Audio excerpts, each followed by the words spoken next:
Okay, I want to just get started by welcoming everybody to tonight's Shifting Gears presentation.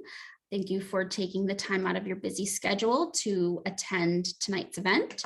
My name is Erica Skoutis, and I'm the Prevention Coordinator for Rushford Center in Middletown, Connecticut, and Chair of Middletown Substance Abuse Prevention Council. I'm joined by my coworkers, Danny Roman and Johanna Croston, prevention professionals working in the Meriden office.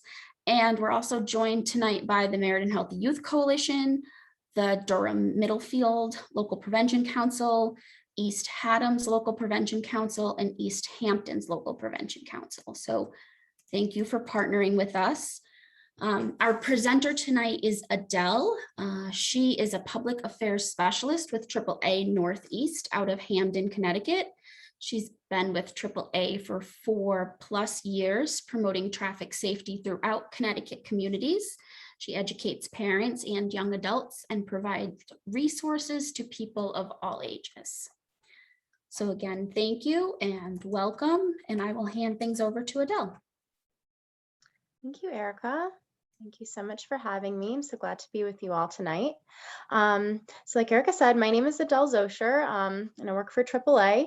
My background is in public health, health promotion, prevention education. And so in my work at AAA, of course, so much of our work, almost all of our work, is in traffic safety.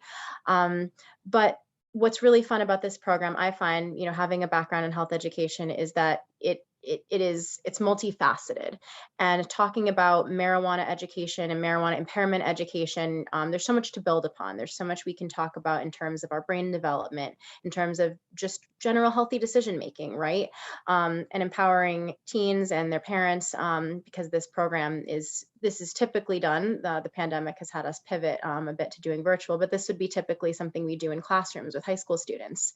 And I just want students to feel empowered, their families to feel empowered to make the decisions they want to make. And, I always start every program by saying, listen, this is not a program where I say, I think you should or should not use marijuana. It's not my business. It's a teen's decision. As young adults, teens are at this intersection of, being young people, but also being adults. And so empowering them to say, hey, we realize your choices are your own to make, your lives are your own to live. But we want to give you the best tools, the best information so that you can make informed decisions to lead healthy, happy lives. And that's all anyone can ask, is that they have some good information to make informed choices. And that's my goal for this program. So without any further ado, I'm going to share my screen with you. All right, here we go. Okay. Move this over. So this program, and I'm going to go from the top here. I've put my information for anybody who would like to contact me. This is my work email, my title. I'm a public affairs specialist, as Erica mentioned. In addition to doing this, I'm also a car seat technician, so I can install your car seat for your family. I teach older folks the driver improvement program. So we do a lot of cool stuff at AAA in the community. I get to wear many hats, which is a lot of fun. And for me, it's very exciting to be able to talk to little ones about traffic safety, teenagers, adults, and provide resources to people who need them, families who need them. So I will also put this information up at the end in case anyone, again, would like to take that down to contact me. So this program is called Shifting Gears, the blunt truth on marijuana and driving. And the kids usually kind of have a little chuckle about that one because we were very witty, the blunt truth about marijuana and driving. Ha ha ha, right?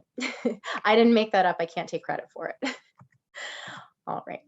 So some facts about marijuana and driving. Marijuana use is going to impact your cognition, how you process thoughts, right? Attention, risk avoidance, tracking, reaction time, coordination. So driving notwithstanding, whether we're talking to freshmen, whether we're talking to sophomores, juniors, seniors who may have their license or maybe in the process of it. All of these things, driving notwithstanding, cognition, attention, risk avoidance, tracking, reaction time, and coordination, very important in life and especially in driving, right? Because at AAA, we're concerned about traffic safety as well as obviously overall health and safety. Marijuana is going to impact your routine driving. And what we mean by routine driving, of course, is the drives we do every day. So for teens, because of the graduated driving laws that exist in Connecticut, the only drives that a teen is going to be making are routine drives, right? Because of those graduated driving laws, you're not allowed to drive past the curfew time. You're not allowed to drive with passengers, with people other than, family members, parents, or adult guardians. And so you're only doing routine drives. And so this is where people tend to feel a false sense of security, right? Even if you're a teen who's not driving and say you're with a friend and they say, well, it's only a mile down the street from my house to yours. What's the big deal? We do this all the time. Because of that, we all have this tendency to underestimate the risk that is involved in driving. And because we do that, it makes us less safe, right? Whether we are impaired or not, because we tend to miss risky things that are happening on the roadway. But particularly when we throw in marijuana related impairment, it's going to be especially dangerous because our guard is already down driving on these routine drives. And also, as we're going to talk about, in the teen's developing brain, the part of the brain where a lot of the functions that allow us to process thoughts, to avoid risk, to react in time, to have coordination are not fully developed. So, there's a lot at play here. And I think it's very interesting to look at it as a big picture and why this is so dangerous, not just one thing, one reason why it's such a problem for teens and all drivers. It's certainly not just teens. All right, so what's THC? I usually make a stupid joke about it's not a band from the 90s that sings "Don't Go Chasing Waterfalls." Ha ha ha, right? And I can't see anybody laughing, so it's a bad joke. And usually my teachers get this. My contemporaries get it. But THC, not TLC, the band, tetrahydrocannabinol is what's responsible for marijuana psychological effects, right? That's the psychoactive component. And what THC does, I usually ask, because I'm thinking CBD. Most people are familiar with CBD, right? We see it everywhere. CBD is, sold in drugstores and gas stations. It's in creams. It's in pet food. That's the non-psychoactive component of the hemp plant, right? So THC, of course, is that psychoactive component. And now, the reason why we've been having this conversation about marijuana and driving is, twofold. First of all, it's important to educate and inform everyone of the dangers of impaired driving. But second, in Connecticut, very recently, this is a very recent development, right? Marijuana has been legalized for recreational use. So knowing the substance we're using, knowing just because something's legal doesn't necessarily mean it's safe, right? Take alcohol, not safe to use and drive, not actually very good for our bodies, but still legal. So understanding the risks is so important, especially now that marijuana has been made legal for recreational use. So what THC does is it acts like a cannabinoid chemical that we have in our body called anandamide. We're going to watch a little video in just a few minutes about how anandamide acts in our bodies and our brains, part of that endocannabinoid system, and why long-term heavy use can have some really devastating consequences, particularly for that teen brain. And I always like to loop back with my teens, right? I'm not just saying this to teens. This is true for adults too. Long-term heavy use of marijuana for an adult, not good for an adult brain either. But because that teen brain's still growing, still developing, we want you to be extra careful with it, extra cognizant of what's actually happening, how it's being wired, and how we want to make sure that we're maximizing that potential. All right, so research is going to reveal. After the state of Washington legalized recreational marijuana, the proportion of fatally injured drivers who had consumed marijuana doubled. And we make this kind of scary, right, with the spooky doubled and 200%. That is not said to be, sensationalist here and like we want to scare everybody into, certain behaviors. What changed, and a lot of people take this to mean, oh, well, if 1,000 people died before we legalized, then we legalized, and in that same time period we looked at, did 2,000 people now die? That's not the case. So in Washington, if I use 1,000 just as an easy example, if 1,000 people died in a year that they looked at a glance before we legalized, and maybe 10% of those people had marijuana in their system when they were fatally injured. If we look at that same set of data, another year after we've legalized, what has changed is not really the number of people who've died. It's going to be roughly the same, say 1,000 people. What will have changed is the proportion. So instead of 10%, maybe it would be 20% now, 200 out of 1,000 rather than 100. So the proportion doubles. And that, to me, what we get from this information, that tells me that when people have access to a substance, whether that's alcohol, marijuana, as soon as we have access to it and we use it and we drive, it becomes more of a problem. More people are injuring and killing themselves on the road, right? The people who are choosing to access it, use it, and drive. It's the same with alcohol. I'll typically ask my students, so who do you think dies in more drunk driving related crashes, people under 21 or people over 21? And Nona says, well, over 21, right? Because unfortunately, tragically, young people die of drunk driving crashes who are underage, but more people who are 21 and up can access it freely, use it, have an impairment, and get into problems on the road. So increased access does increase the risk on the road and increase the incidence of people injuring themselves fatally on the road. Your crash risk increases by as much as 200% among drivers who've recently used marijuana. So again, keep this in mind. Knowing that something increases our risk of crashing, having access to it makes it dangerous for people who are accessing and using it irresponsibly, right? So this is, I always say, nothing to panic about, right? For us drivers on the road who are like, oh no, now it's illegal and now we need to panic and everything is so unsafe. No, just like alcohol, right? We need to be cognizant of impaired drivers, whatever their impairment is, and understand when we are legally able to access something that we need to use it responsibly and stay off the road, regardless of what that impairment is.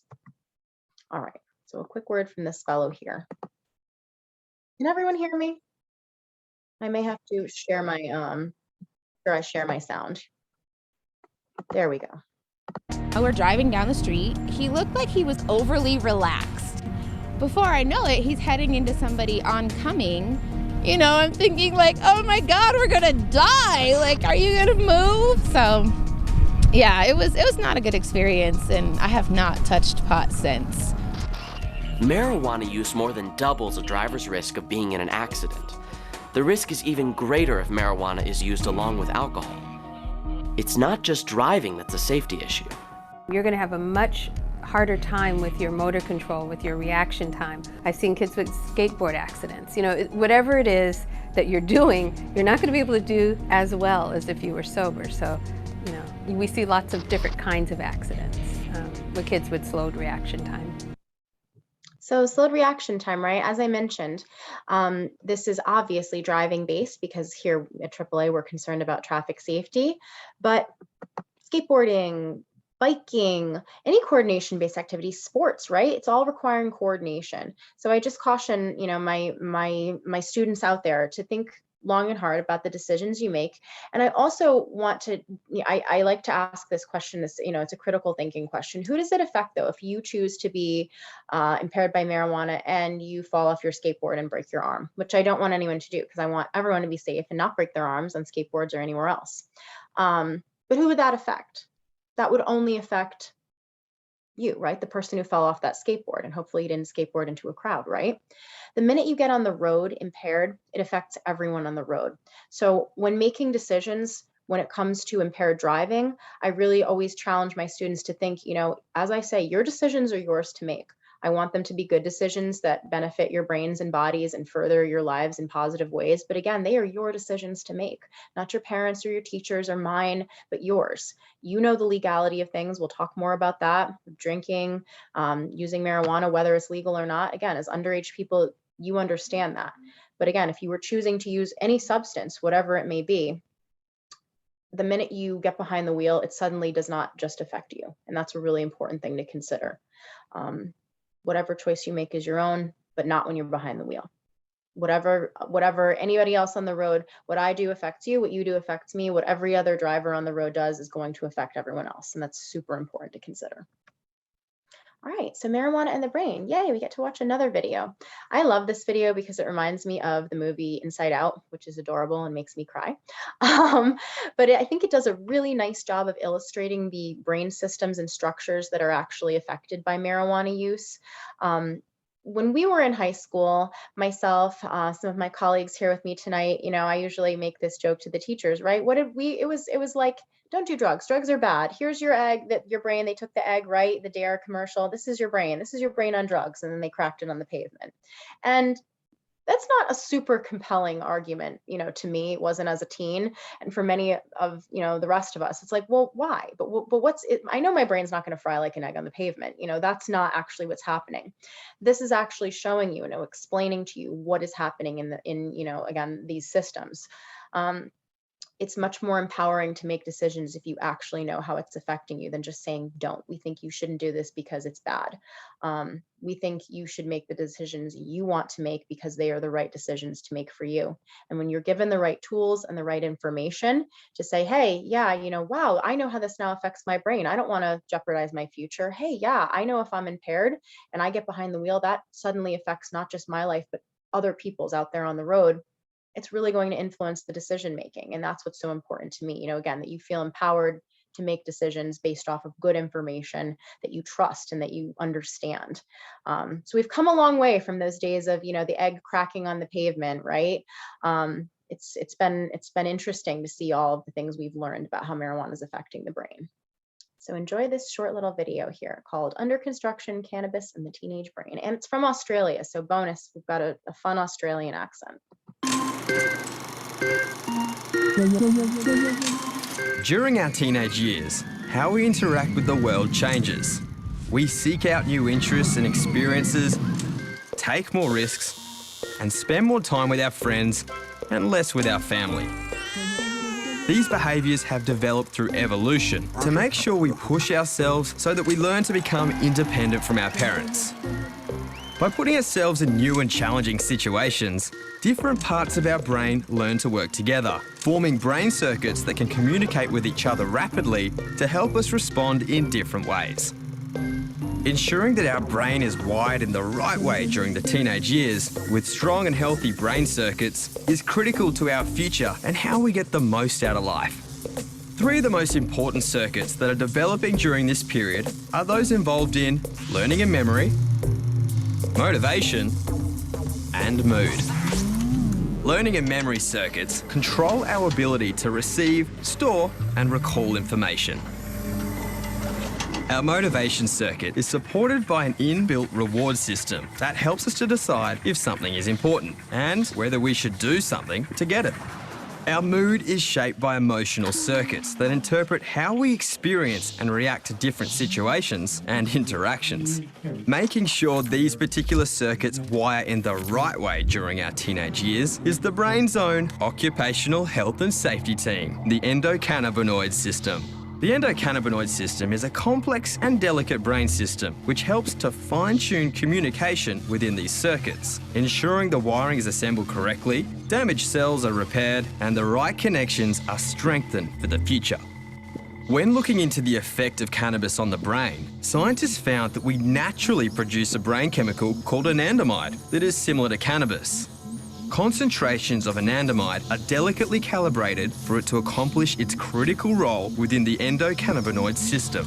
This is why, if we add cannabis into the brain, it causes the endocannabinoid system to become flooded with cannabis chemicals. It's a bit like dumping a bucket of salt on your chips instead of a pinch. Or like stadium speakers being plugged into your iPod.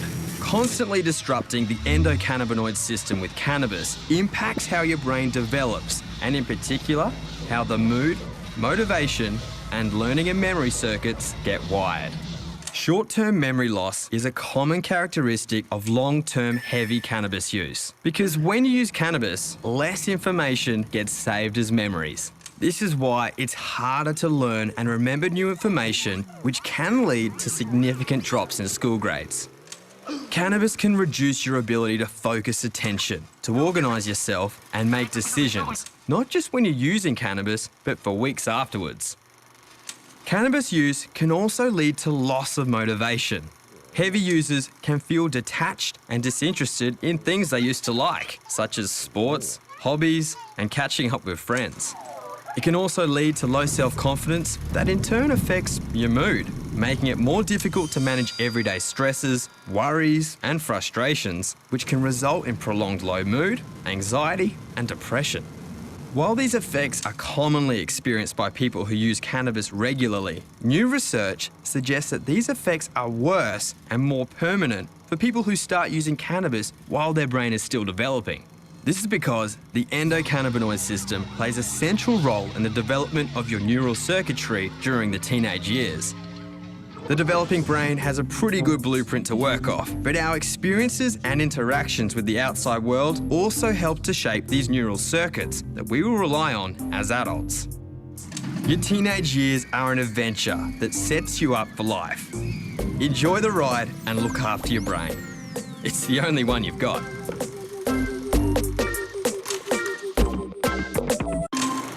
So what do you think, everyone? Pretty cute, right?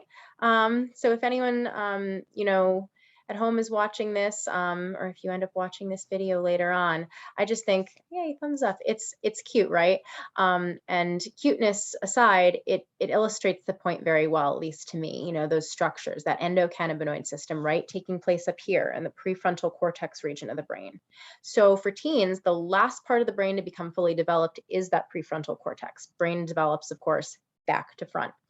And that's going to continue up until your 20s. Some of us may not be fully developed in our prefrontal cortex region until our early 20s, 22, 23 even, depending on who you are. And that's not a negative thing. I always say, don't think when I say your undeveloped brain, that's not some insult like, oh, you teens with your undeveloped brains. No way. It's totally a superpower. Having an undeveloped, not undeveloped, a yet to fully developed brain is an amazing thing, because that means you have infinite potential, right? That means your brain can still wire and grow and change and learn. I am 33. My brain's not going to grow anymore. I wish I had my sharp brain that I had when I was 16, 17, 18, 19, and so on. Ask any adult, right? Any adult out there, we'd love to have our sharp teenage brains back. So I challenge all of my teens out there, you know, to just respect your brain, be patient with it, right? Be patient, because I know it's frustrating to be held responsible as an adult when you're still a teen. Adults saying, oh, you teens, you're so irresponsible. Oh, you're so disorganized. Oh, why can't you just multitask? Oh, why can't you do this, that, and the other thing? Well, say, hey, give me a break. My prefrontal cortex is still developing. So again, and that gives you a superpower. It's not a disadvantage. But when it does come to driving and impairment, it does disadvantage you. It's not a bad thing that you are where you're at. There's nothing you can do about that beyond growing, right? Growing, letting time pass, and developing. But the problem is, this is why we say we want teens to use caution and to not use drugs and alcohol, right? Because if you use them now while your brain is still wiring and developing, we're risking that future development. And the same when it comes to driving. Why do teens have such high insurance rates? Why are we so concerned about teen drivers? Well, because what happens, you know, when you're a teen driver, the part of your brain that's responsible for a lot of these things that we do while we're driving, right? Being able to multitask, being able to look and plan ahead, being able to focus when you have a passenger. It's why we don't want you to have passengers, right? It's why that law says so. All of this is to protect you and that still developing brain, the wonderful still developing brain that we want to love and respect, right? Because we only get one. We can do so many wonderful, miraculous medical things for our bodies to help heal them. But the brain is the one thing, you know, you really can't get it back once you've lost what's been lost. So please, my student friends out there, my teen friends, please just, you know, consider long and hard the decisions you make and say to yourself, you know, this brain of mine, it's precious. And when we use, as they say, when we use marijuana specifically, they're talking about long-term heavy use, and we're flooding that system, right? That's anandamide, that chemical that THC mimics, but is not the same. Instead of that neat little chemical fitting into the receptor in our brain as it's supposed to, that motivation, learning and memory reinforcing chemical, we are overloading it. That system is getting jammed up, and it's those receptors over time are going to become like puzzle pieces that you've jammed the wrong puzzle piece into. Suddenly the right piece isn't going to fit because we've jammed the wrong piece in too many times, and now it's not a tight, seamless fit, right? That's when we're talking about lack of motivation, depression, you know, mood issues, is because we've altered those structures with long-term heavy use. Very problematic. And again, for my teen friends, you need this stuff now, right? You need to learn and retain information, save information as memory. I need to do it now as a 33-year-old. You need to do it as a teen. My joke with my students is usually, you know, I say, if you think it's hard now, it's only going to get harder to do all these things, right? It's only going to get harder to plan, to organize, multitasking, problem solving. And I know these things are hard now with your developing teenage brains, but they're things you want for your whole life, right? You want to be able to organize, plan, problem solve, goal set. These are things all of us need, and we don't want to risk that development by impairing our brains, right? That's executive function, the prefrontal cortex. It takes place in your prefrontal cortex region. And those psychoactive effects impairing your executive function become much more dangerous, right, when we're talking about driving, because as we said, your brains have still not fully developed there. So all of these things are already potentially more challenging as a teen with a developing brain. Not that it's a bad thing, it's just the reality, right? So parents out there, go easy on those teens because we're still growing those big, beautiful brains in there. And teens, just remember, we're saying this not because we want to tell you what to do, not because we think that you can't handle it. Oh, those teens, they can't handle drugs and alcohol. We're not trying to make teens feel like they are not adults enough to handle situations. It's simply because we're concerned about executive function. We're concerned about the future of your brain. I hated being told what to do when I was a teen. I hated hearing, well, because I said so, because I think this is, good. I think this is bad. It is for you as a teen to decide what you think is the right thing to do for your brain and body. But again, having these tools and information to influence your decisions is important. I also recognize that the reason teens make decisions, it's not because they say, oh, well, this is not good for me, but I'm going to do it anyway because I don't know. It's because of social norming, right? We do so much of what we do because of our social groups, and peer pressure is not a good thing, right? We all know this. We learn this when we're young, but it's also a very important part of our human development, especially as we become adults. We assimilate more into our peer groups, right? We pull away from our families like they show in the video. These are all important benchmarks to becoming independent adults. And so basing your decisions off of social norms, off of your friend groups you're not wrong to want to do that. I think that's really important to acknowledge. I respect that that's why teens are making a lot of their decisions. You shouldn't feel pressured, but many of you are looking at your friend groups and saying, hey, well, what is the norm here? And am I part of that? Do I want to be part of that? That's a very normal part of your human development. So we want to keep that in mind. All right, so visual perception and reaction time. This, I'm just going to explain a little bit. Normally what we would do in this program is we would play, if we were in person, we'd be playing games with my green marijuana impairment goggles that simulate the effect of marijuana impairment. I almost always have a kid in one of my classes who likes to say something like, do you think that our eyes, we're going to get green vision if we use marijuana? Do you think that this is actually what it's like?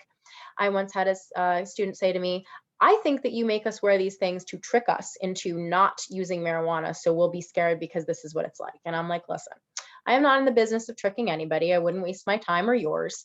No, what the goggles actually do, they simulate the delayed reaction time. It's the best we can do, right? Is we can simulate that level of impairment with the delayed reaction time. What marijuana is doing, it's not turning your vision green, right? It's not going to be a perfect mirror to wearing the marijuana goggles. It's a psychoactive impairment. It's something that's happening to our brains and our bodies because, of course, our brains control our bodies. What marijuana does is it shrinks our useful field of view. So the view where we gain that important information, that would be that top green box. That's everything we would see in normal non-impaired brain. And as we know, we don't see really with our eyes. Our eyes give the message to our brain, which reads it. And if our brain isn't working correctly, then we're not processing that information and therefore not seeing as we normally would. I'm not saying you go blind either. It's not like we suddenly get blinders to our side and we can't see everything. We still see it. It just takes longer for the brain to read that information. And while we're traveling at high speeds, right, on a roadway, if we have a delay in our processing of that information, we're going to miss things. So instead of, if it took us a second or two to see everything in front of us in the top box, we're only going to see what's happening in the bottom box in that same amount of time. So for me, important to point out, we can't give you, a perfect simulation, right? We can't impair, our brains and say, hey, how is this going? But we can use the goggles. We can play activities. We usually play, we stack cups and see how people do it with impaired perception.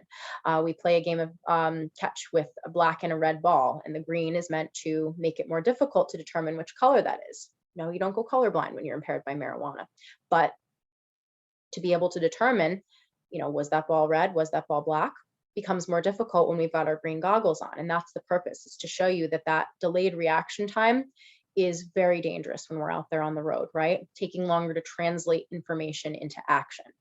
So I think this is a really good slide that illustrates this. Again, not that we go blind, not that our vision turns green, but that instead of seeing all of that in front of us, right, that could be the person crossing the road. That could be a vehicle stopping short in front of us. And if we're only processing the information of that bottom box in the same time, it's not enough, right? It's not enough to give us time to respond.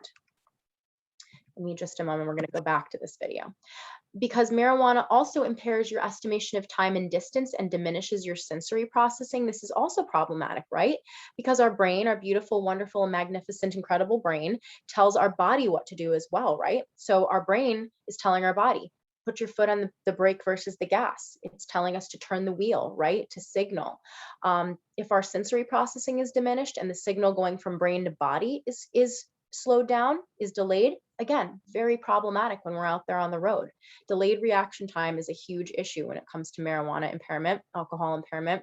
We're specifically talking marijuana, but in general, we'll get a little further on, even if we're talking a medication and a prescription and over the counter, things that delay your perception and reaction time are simply too dangerous to even consider driving and using, right? It's not worth it. And I just want to show this little video quick because this makes an important point. I'll echo what I'm saying.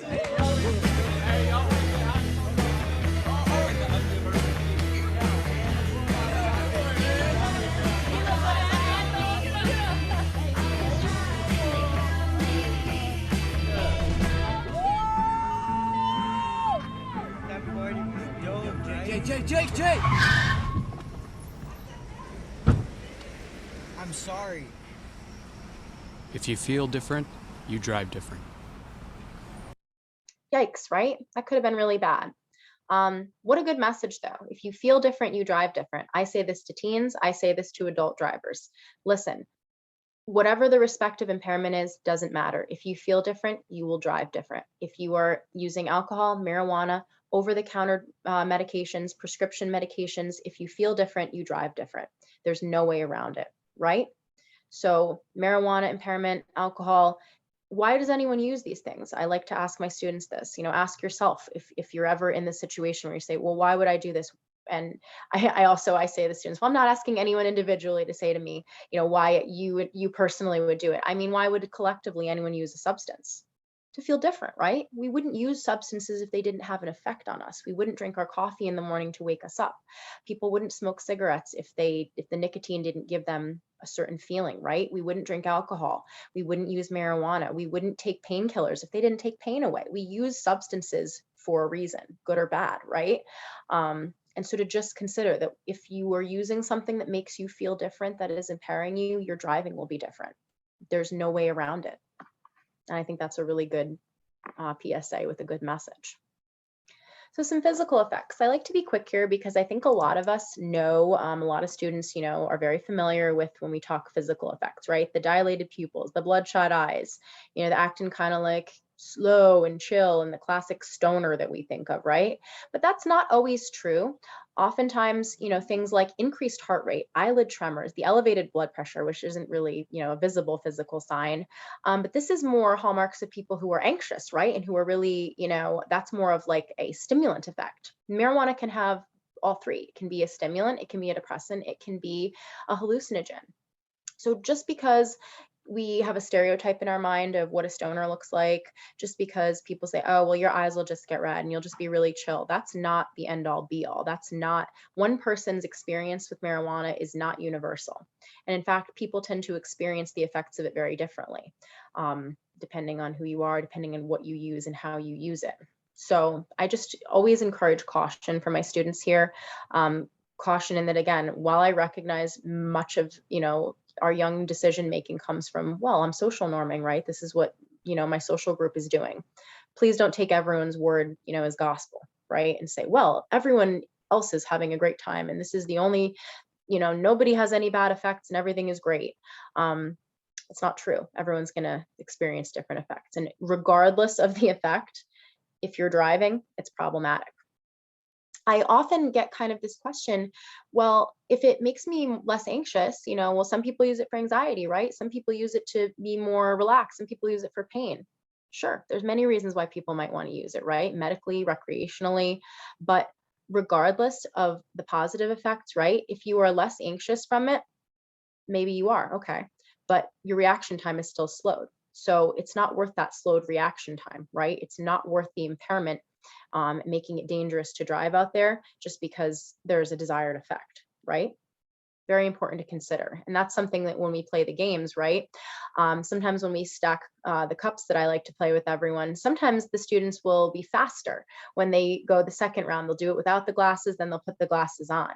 And I'll say, well, hey, does that mean they're going to be a better driver while they're impaired, or are they just good at doing this task, right? Driving is not a terribly difficult task for those of you who are yet to drive, or those of you who do. In and of itself, it's a rather simple task. It's all the other things, all the other components that make it dangerous, right? You know, we're not robots. We can't just plug in and say, hey, I need to get from point A to point B and have our brains switch off and just drive. There's many other things at play, right? And distractions, things that we need to be aware of. So that impaired brain, so dangerous, right? Even again, if there is an effect that someone's looking for that says, well, but then I'm less anxious. That means that's a good thing if I'm driving, right? Well, being less anxious, that's good, but having a delayed reaction time, too dangerous, not worth it. So alcohol versus marijuana. I don't like this because I don't like to do is one worse than the other when it comes to driving. Absolutely, they're both dangerous and should never be used in drive, right? When it comes to testing for marijuana versus alcohol impairment, alcohol, you would have a standard field sobriety test or blow breathalyzer, right, to check your blood alcohol concentration. As far as marijuana is concerned, and a cautionary tale to anyone who thinks that they, are not going to get caught if they're driving high because there's no field sobriety test. Drug recognition experts are trained to look for that, and there are more of them on the road because of legalization, because we know people are accessing it. Also, there is a saliva test in the works where they will be able to swab for marijuana impairment. It's not currently in use, but that is also coming. So just, a cautionary tale to those who think it's safe to use and drive, or people say, well, I have a friend who does it and they're fine. And that's, they haven't gotten into a problem. Well, that's, not a very good bet to take. It's a gamble, right? To drive impaired every time anyone does it. And thankfully, the people who have done it and remain safe are safe. But for many others who have chosen to drive impaired, they've either injured themselves or others, or lost their lives or caused others to lose their lives. And it's so preventable and senseless, and like it's preventable. That's all there is to say. And there are people out there looking to make sure that you are not driving impaired by marijuana, alcohol, or otherwise. All right. I usually go over that video because he just said the same thing I just said. I mentioned before that marijuana falls into these drug categories. So depressant, slowing the signals down. It also can be a stimulant, so it can make you more hyperactive, right? More anxious, more paranoid, perhaps. That like elevated, high blood pressure, elevated heart rate. And in some cases, it can be a hallucinogen and cause distortions in your perception. So as I say, just because you have a friend who's really chill and uses it for anxiety, and that's great, doesn't mean that, your respective effects may not be more of a stimulant or hallucinogen. And regardless of why a person uses it for, better or worse, they can't be using it in driving. Before we legalized for recreational use, right, people could access it medically. Did that mean they could go buy as much marijuana, use as much marijuana as they wanted and get behind the wheel? Absolutely not. If someone breaks their back and has to be on a prescription painkiller, does that mean they can pop their painkillers and go drive around as much as they want? No. It means they are cautioned and they are told this is a dangerous substance to use, regardless of, again, is it a recreational, is it a prescription medication? Is it Benadryl? If I take Benadryl, I can't drive. I'm knocked out. I'm laid out on the floor because it knocks me out. Would be too dangerous to drive. So we just have to remember, again, if you feel different, you drive different, regardless of the substance. Another thing to consider is how these are processed. Alcohol is circulated in the blood, evenly distributed through the body, processed in your liver, sent through your bloodstream, and eventually eliminated. It's very easy to calculate, and it's pretty finite, right? So if we know our weight and we know our sex, then we can say, okay, me, Adele, I'm a female who is my weight, and this is how long this amount of alcohol is going to take to enter my body, leave, and be done with it. THC is a little different because it's a lot different because it concentrates itself in fatty tissues, which all of us have, regardless of our size. THC is fat soluble. So it's going to concentrate in fat, stay in your bloodstream in fat, and going to concentrate in fatty tissues where it stays a lot longer than alcohol does. And the thing is, alcohol, again, it's a much faster elimination. Certainly terribly dangerous. We should not have any level of alcohol impairment when we're driving. But the problem with THC is the effect may be gone, but the THC may remain in your body. And so when it comes to, hey, what if you got pulled over and you'd used marijuana, but you weren't impaired? That was a few days ago. And they think you need to have a blood test because you were driving in some way erratically and it shows up in your blood test. So I just caution my students, to understand that it does show up in a blood test beyond when you were impaired by it, right? Because that's going to take more, like it could be anywhere from 2 weeks to a month for it to exit our body entirely, because it's going to stay longer in our fatty tissues. Synergism, such a cool thing, but not when it comes to alcohol and drugs, right? Synergy is that the effects of two or more combined substances creating a greater effect than each individually. So when we add a little marijuana and a little alcohol, we get a lot of impairment, right? And this is not a synergistic relationship that is good. It's a problematic synergistic relationship. And especially when it comes to driving, say, oh, well, I had just a little of this and a little of that. Well, that equals a lot of impairment.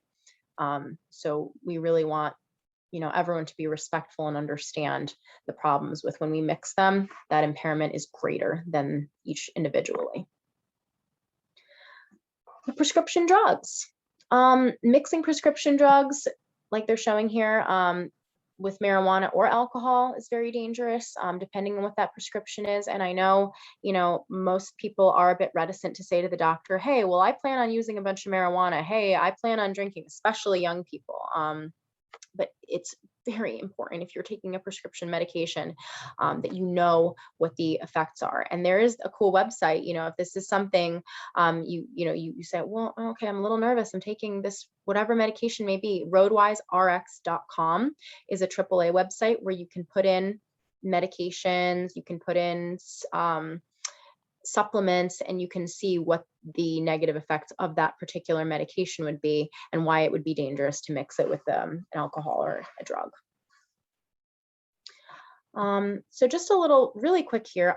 Like I said, I don't love to do this comparison of which is better, which is worse. And frankly, whether you see someone on the road who is, fluctuating speed, weaving, driving too slow or fast, being aggressive, tailgating, you're not going to know, right? You're not going to know if that person's drunk or high or on their phone, or are they sleepy, whatever it may be. You just know you're going to be aware of that driver. And so by that same token, I say I often get this question, well, which one's better? Neither.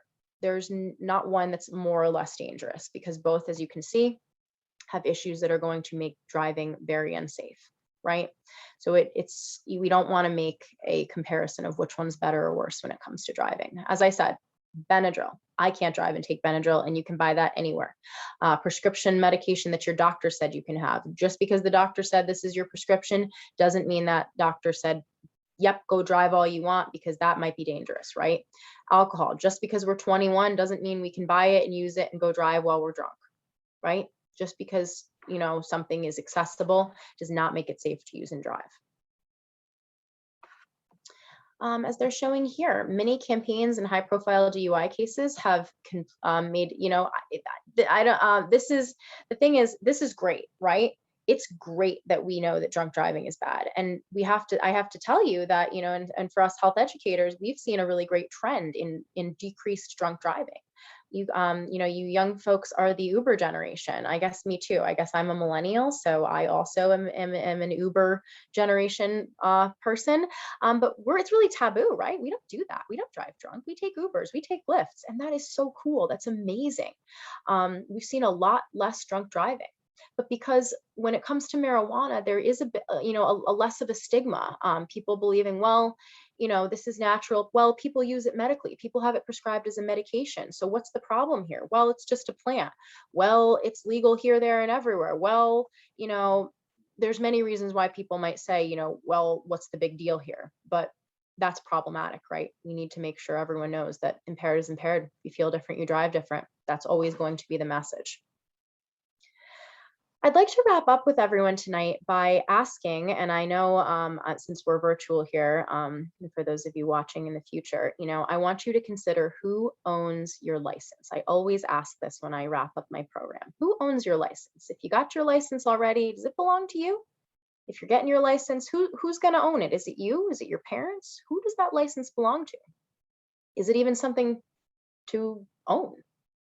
Well, your little piece of plastic, your little plastic card with your picture and your signature on it, that's you. Yes, that's yours, but a license isn't really even a thing to own. It's a contract that you signed, right? It's saying, I did my driver's ed, I passed my driver's test, I took my written exam and my driving exam. I agree that I will not drive drunk, I will not drive high, I will wear my seatbelt, I will not text and drive, because those things are unlawful, correct? That's what our contract on our license means. And so I just can't stress this enough to my teen friends, my students out there. If you think it's hard getting your license, it's a lot harder getting it back if you lose it. It's a lot of work that you put into. I think you guys are incredible. Like I said, you've got a lot of pressure put on you with your busy lives, school, sports, jobs, friends, family. It's a lot. Learning to drive, it's a lot, especially when we talk about and acknowledge that still developing brain. There's so much happening in your lives, and to jeopardize all of that hard work, most importantly, to jeopardize your safety and the safety of others, but also just so much work and effort that you've put into this very important hallmark of becoming an adult. Don't risk it, guys. It's so easy not to, right? Like I said, hey, we are the generation that wants to end drunk driving, right? You guys are part of it. You say, hey, this is not something we do. Let's make it the same with marijuana impaired driving, any impaired driving. We're going to say, you know what? When I get that license, when I'm in a car with someone who has a license, I expect them to uphold their contract, and I will uphold mine, right?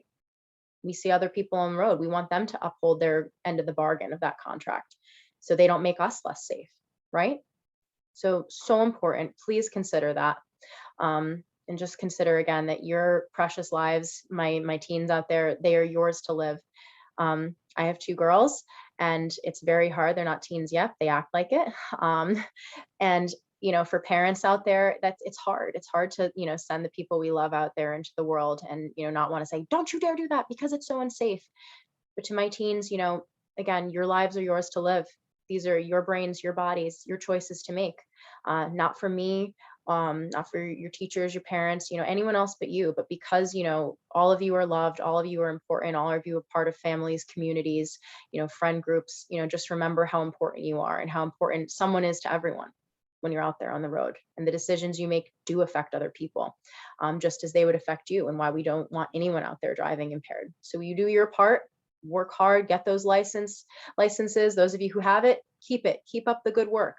And I know you're going to do incredible things. So thank you so much. I have just a few resources here and my information one more time. Adelle Zocher at AAANortheast.com. I would love to hear from you, any and all. If you have questions, comments, concerns, or interested in having a Shifting Gears program at your high school or organization. All right. Adelle, thank you so much for your time and sharing all your knowledge. The presentation was fantastic. For those of you who attended, thank you. Anyone who will be watching this in the future who could not make it today, I hope you enjoy the presentation as well. If anybody has any questions, I am monitoring the chat, so feel free to add those in now. And if there are no questions, we can end the presentation, and I hope everyone has a great night. Thank you so much, everyone. Take care, be safe out there on the road. Thank you. Thank you. Good night.